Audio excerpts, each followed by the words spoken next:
There is a wonderful saying, "A fool is more dangerous than an enemy." If you watch until the end, I'll show you something truly remarkable. Trump's statements about sanctions against Putin and Ukraine, which the whole world has actually been repeating, talking about, shouting about for a month now, are still ongoing. It hasn't changed his behavior at all. I don't understand why everyone got so worked up. Some people got excited, others got furious. Trump's words, in a direct translation, sound as follows.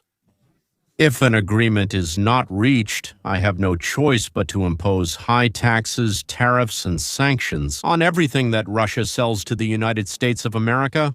Well, Russia doesn't sell that much, but there is an extra charge there as well. And to other participating countries. We don't really know yet what those other participating countries are, but I suppose there will be quite a few of them. So we can do this. I'm continuing with Trump. We can do this the easy way or the hard way for Russia. Tens and hundreds of thousands of people shouldn't have to die anymore. Why does Trump want to stop the war? Why should Trump care that hundreds of thousands of Ukrainians and Russians are dying there? Why does he care more than anyone else? If he dropped this idea and focused on domestic affairs in the United States, as members of his own Make America Great Again movement say, our lives would be better. Let those idiots, the Eastern Europeans, kill each other if that's what they want. Trump responds to this by saying that he feels sorry for the people. Bloggers, politicians, and journalists say the same thing happens in Africa, the Middle East, and Arab countries. A lot of people are dying in Sudan, for example. Just recently, 20,000 people died there. Yemen, Ethiopia, Mali, Niger, and Congo are often mentioned as examples too. There, it's true, Trump put an end to it, but over 30 years of war, 6 million people died. And just because people are being killed there, does that mean we, Americans, have to get involved in their conflicts? Why should we? And in Mexico, in Colombia, in Ecuador, tens of thousands of people are dying because of the actions of the cartels. It's called the drug war. And so to speak, that's where the real hell is right now. But in Ukraine, it means less. As most people say, MAGA, honestly, for the most part, they don't really care if it's more or less. They just say it's not our business, we shouldn't get involved. That's what they say. If it doesn't directly affect the United States directly or indirectly, everything points to the impact on the United States. Somewhere over there, something exploded, something went up in the air and had an impact. Actually, when they crossed over and brought in tons, of something like some kind of medicine for life, then a lot of people die. In the United States of America, in a country I haven't heard of. So, Miana M. Soft sign, Yana Miana, probably pronounced that way. In a month, that's what happened. Since New Year, 13,700 people have died. And I don't even know where it is. Well, by the name it sounds like Africa, but maybe it's not. There are cities and villages there. I just happened to read it. From the air, and then they completely destroy them, finish off the population of entire provinces and cities with tanks and artillery, just flatten them, and that's it. Putin doesn't care how many Russians die, I can say that for sure. Zelensky, though, does he care how many more Ukrainians will die? What he does matters more than what he says. Why Trump? That's why Trump supposedly cares the most, like everyone else doesn't care that over 1 million were killed. But he does. Well, why does he care? Is Trump working for Putin? Trump said about Putin, I think he's ready to make a deal with Putin. So, according to Russian-speaking bloggers, Trump is Putin's spy, or maybe a puppet, or something like that. Some say Krasnov is real, others say he's made up, but everything else is true. Some were there, some were recruited, and others know people involved. Well, in general, full speed ahead. Yes, Putin is definitely ready to make a deal. I'm absolutely sure of it. If you give him everything he wants, and what does he want? What they've already written into. Where did they write it? Into the Constitution, right? Of Russia? Yes, this is ours, and so is this. We haven't taken this one yet, but it's already listed as ours. Also let them end the sanctions and face the consequences. So he'd be a winner, not a criminal in The Hague. About Ukraine, Trump said, I think Ukraine is less ready to make a deal. Honestly, I think part of Ukraine's population would kill Zelensky if he admitted defeat. Yes, that's what they say. Or that he's ready to give even the already occupied lands to the Russians if the people wanted the killing to stop, and that the people are ready to give up territories so their children would stop dying. Then the people would take to the streets and squares. Yes, they've already gone to the squares, that's right. They know how to go, they know how to get there. But there's no movement, no action, they say. There's nothing. Yes, for someone to demonstrate there saying, bring our children home, give back, to hell with part of Ukraine if it means saving our future. But after another year or two, another million will die there. Yes, 25,000 every month.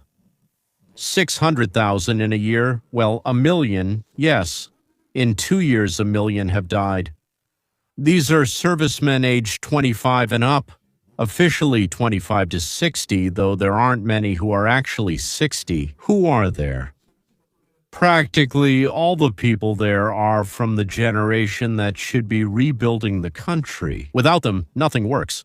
Older people can't do it anymore, and younger ones don't know how. That is, women and children will remain, of course, but probably they'll have to bring in men of reproductive age from underdeveloped countries. God forbid, yes, to build and to give birth.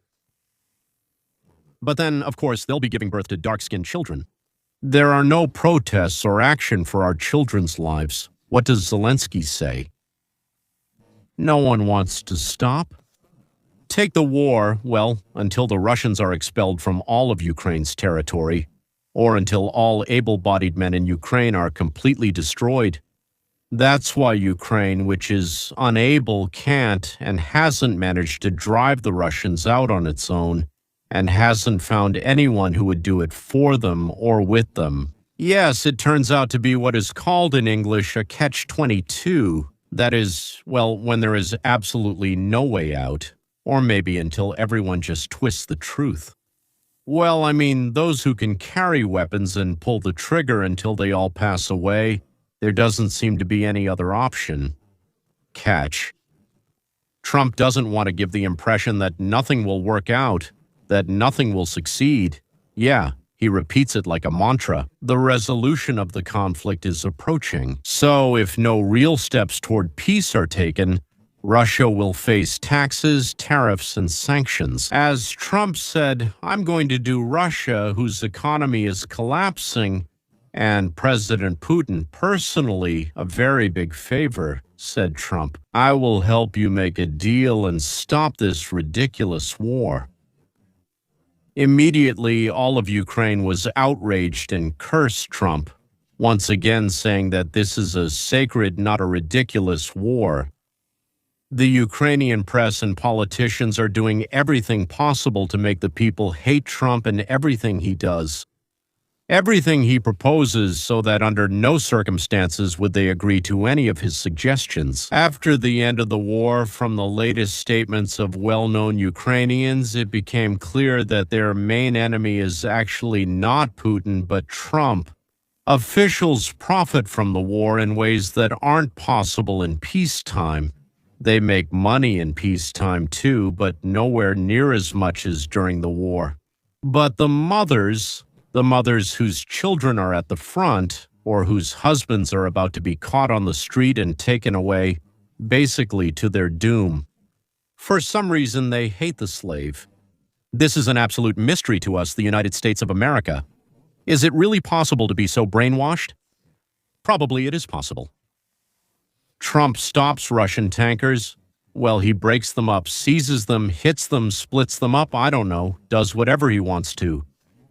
Russia's allies like Iran, Venezuela, yes, but still he's called Putin's spy, Krasnov, or maybe Zelenov. No, Zelenov is a different person. In Russia, by the way, they also paid attention again to the absurd war. Skobiva called Trump not very bright. What does that mean? Does it mean close? Far close, far close, close? Close to who?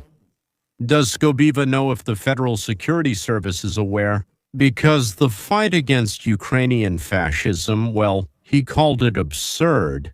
So he called the fight against Russian fascism absurd, according to Solovyov. Skobiva, that would be absurd, but with Ukrainian fascism, it's lapota. Let me explain. Lapota means good. So fighting Ukrainian fascism is good, not absurd.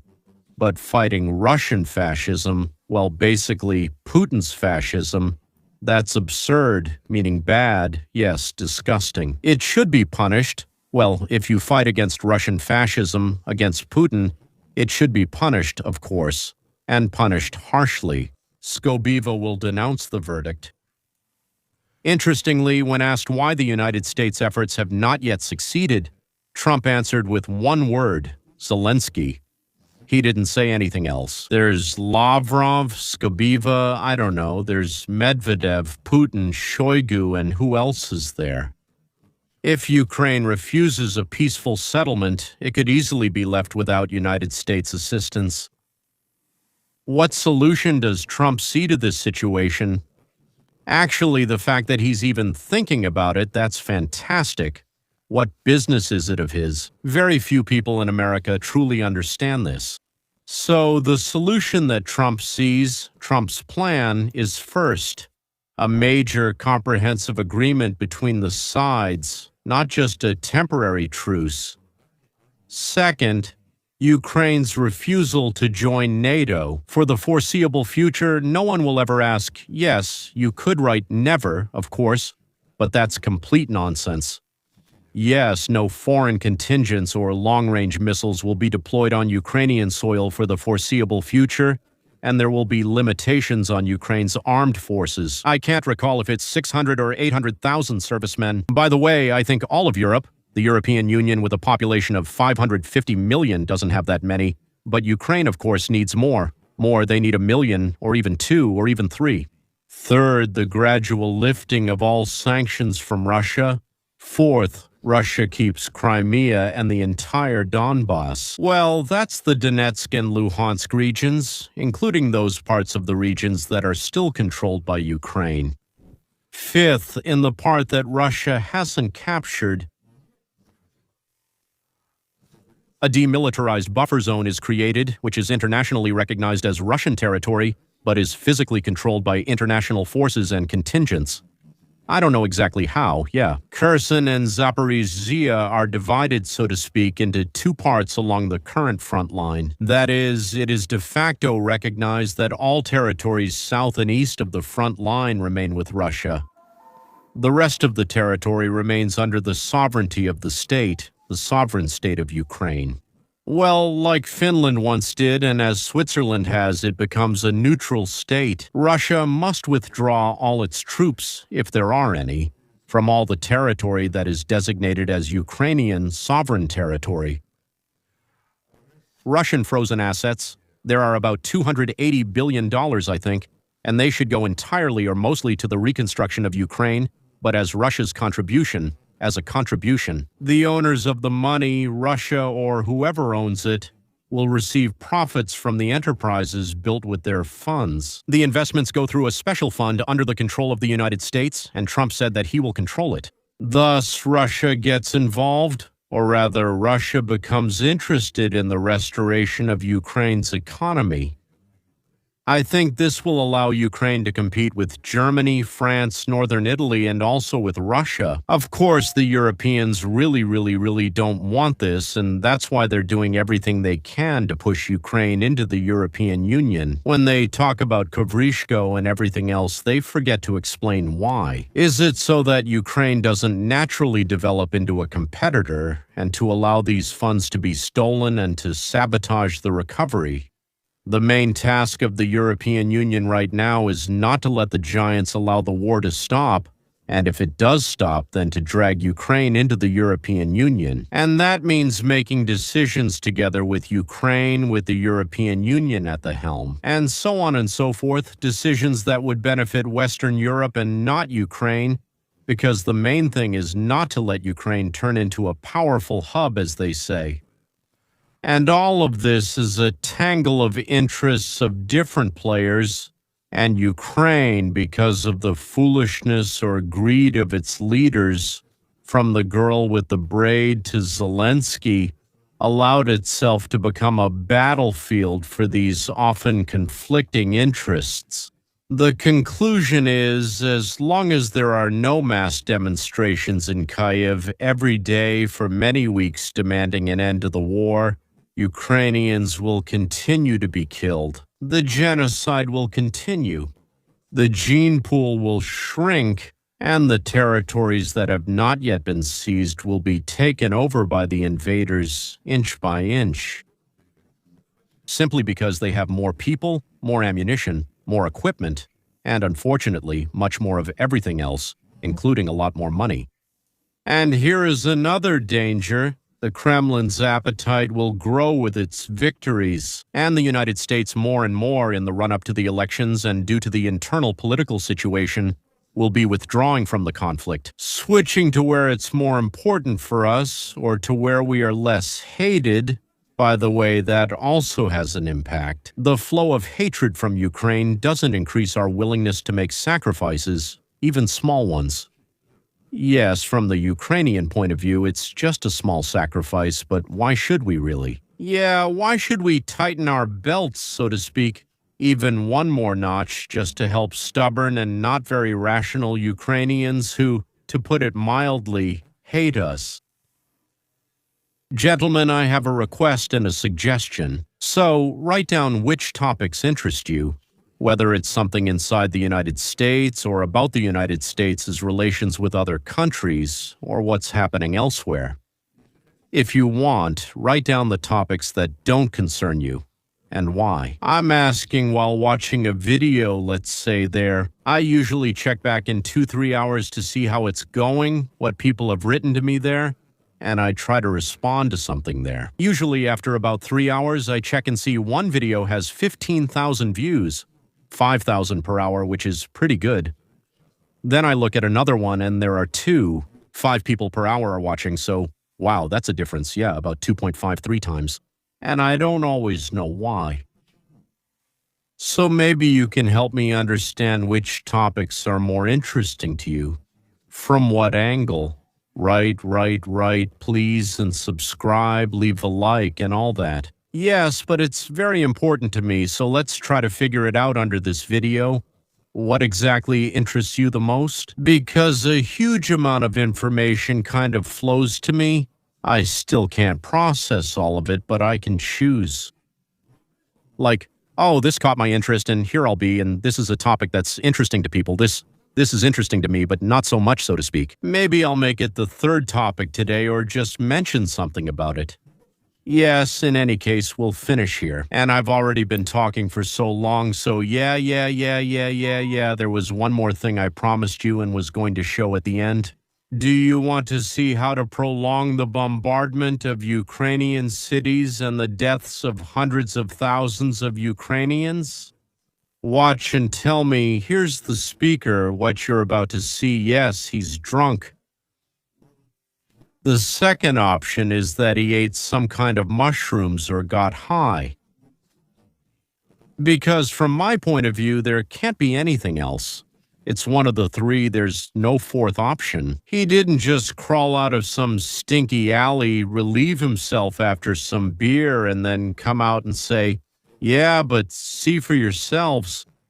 A person from the Kremlin is obviously very scared and probably hiding somewhere, not showing himself. I'm sure he's no longer in Moscow, calling somewhere, begging for something. He knows what he's afraid of. Because he created this threat himself, all the evil, all the losses, all the hatred, he spreads it himself. And the longer he can keep running between his bunkers, the more you will lose.